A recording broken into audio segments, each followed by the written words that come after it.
James and the Evil Brake Van. Many trains on the island of Sodor are really nice and friendly. They go through stations a lot. Amtrak does a good job in North America by pulling passengers from one city to another. And there are lots of train cars they use, like Amfleet, Superliner, or also Horizon. But there are new coaches being made in the future.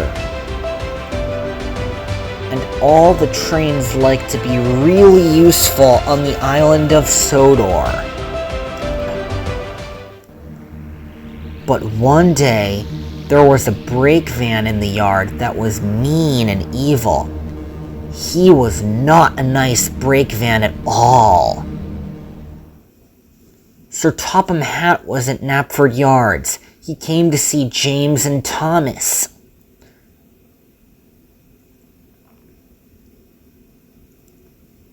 I would like you to collect a goods train and bring it to Vickerstown today, Sir Topham Hatt said. It's a really long train, so you must go really slowly and don't keep track of the brake van. Yes, sir, said James. I won't. That evil brake van's called Brumpy, said Thomas. He's not a nice brake van. Do you think he'll do good with my paintwork?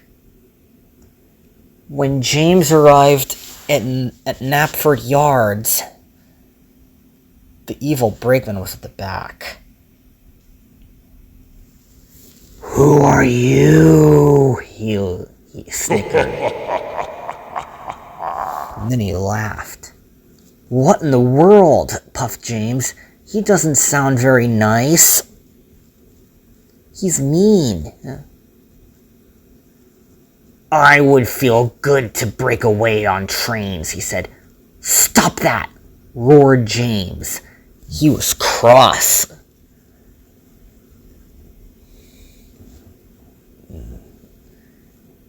If I say so, he growled. James was so cross that he puffed along and he went up to the front of the goods train. He buffered up and he steamed. Oh, that was mean of me to say, talk to that brake van, he said. And then he steamed out of the yard on his very important route.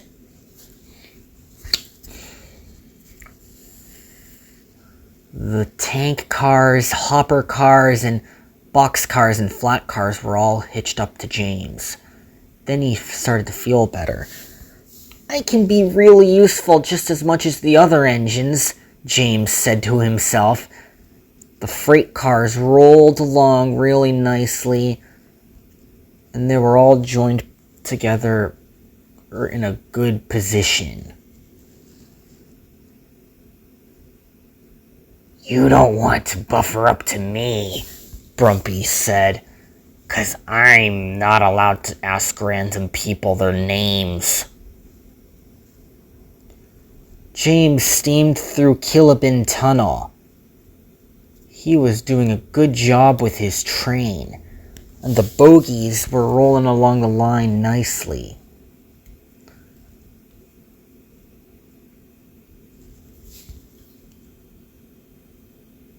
Ahead was a cow field, and James was speeding along. I have to go fast to get my job done soon, he said. The other engines loved James's red paintwork, but most of them did not like seeing the mean face on evil brake van Brumpy. That doesn't look like a nice caboose, Henry said. He looks cross. And he steamed off with his auto racks. A few minutes later, James came to Washington Mountains. He had a plan for evil Brumpy.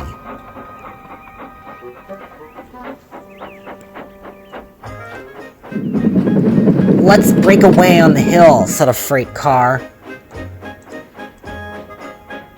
And all the other cars agreed that was a good idea.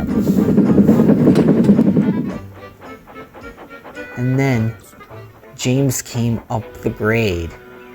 Oh, these cars are heavy, he said. I must take them to the top. And then he heaved and he huffed. And it was a long train. And James struggled and his wheels slipped. Then a coupling snapped. Oh no, cried James, my train is broken away. Evil Brumpy went down. Whee! He laughed. James was horrified. My train is broken away, he said. Then he realized something. He had a female driver. What? My name is Chewy, said the woman. And I'm Mark, said the fireman. Oh, James. The runaway freight cars rolled faster and faster. They were moving but with no engine.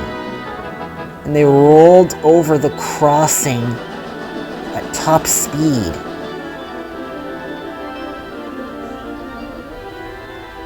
We must go fast, they laughed. Then Vovi was on her way to Klaborianus.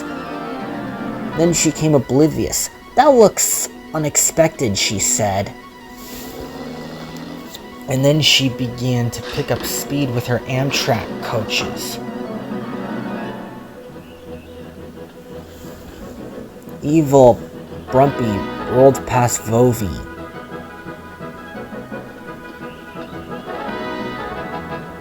Ah, that looks good, said Brumpy.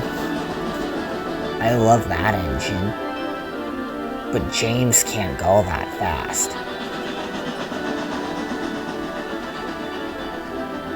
That evil, nasty brakeman is making me cross, said James. And he sped faster and faster, and then somehow was a tree on the line, and Brumpy ran right over it, and it made a crunch.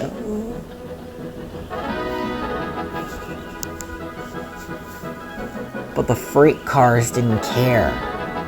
We must go fast, they laughed. That runaway evil brakeman has to catch up, said James.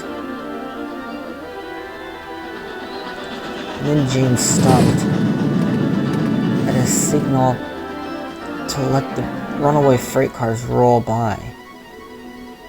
Those freight cars are coming, and the points must be changed, said James to Chewy.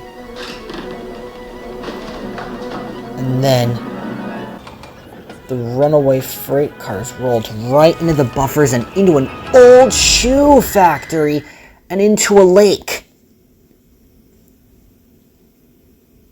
That was unexpected, puffed James. I wasn't expecting that to happen.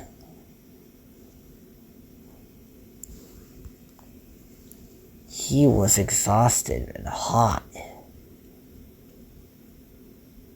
Then he heard a whistle. It was Morgan. That sounds like another engine coming, said James. Bail out of the way, driver. And she did. Morgan was speeding along with her freight train filled with goods.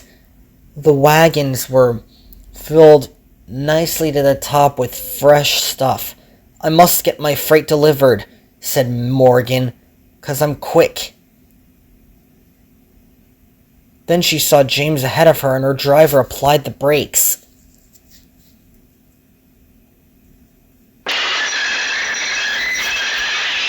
And her driver and fireman jumped clear to prevent being hit by debris and falling coal. Morgan braced for impact. James shut his eyes. It was too late. Morgan smashed into the back of James and derailed, and lots of freight cars jumped the track. And not all of them did, but they were derailed and broken. "My red coat is ruined," moaned James, "because I had a rear-end collision." "I'm sorry," Morgan said. "I didn't have time to stop." A few minutes later, Fatu arrived with Sir Topham Hatt.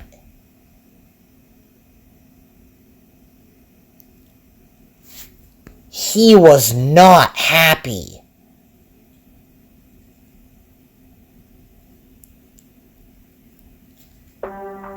"I'm not proud of what you did, James," Sir Topham Hatt said. "You can't talk to evil brake vans if they break away, 'cause it has caused confusion and delay, and you never ever go up steep grades with heavy loads. That was not something that approves of me. Do I make myself clear?" he asked. He said, "Yes, sir. I'm sorry, sir," James said softly. "But my red coat is ruined." "It's okay, James," Morgan said. "I know you didn't mean to have an accident. And it's okay," added Thomas as he pulled up. "I can help with the crash. That's just easy." A few minutes later, the freight cars were backed up to James's freight cars that weren't derailed. Edward was... "I've got some serious haulage to do," Edward said. "'Cause we have to get to the steamworks before dark." "Good afternoon, Annie." James's driver and fireman looked down into the lake. The freight cars had derailed and plowed through the buffers in the building.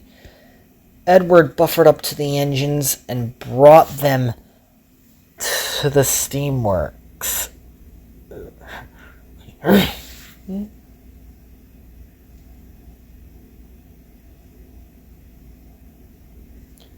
As soon as the freight cars were delivered in the sunset, the engines were in the shed, having their conference. "I'm glad about saving the day," said Thomas, "because I shouldn't have let you talk to that brake van. I shouldn't have," puffed Morgan. James smiled happily. "That was great," he said to Thomas. The end.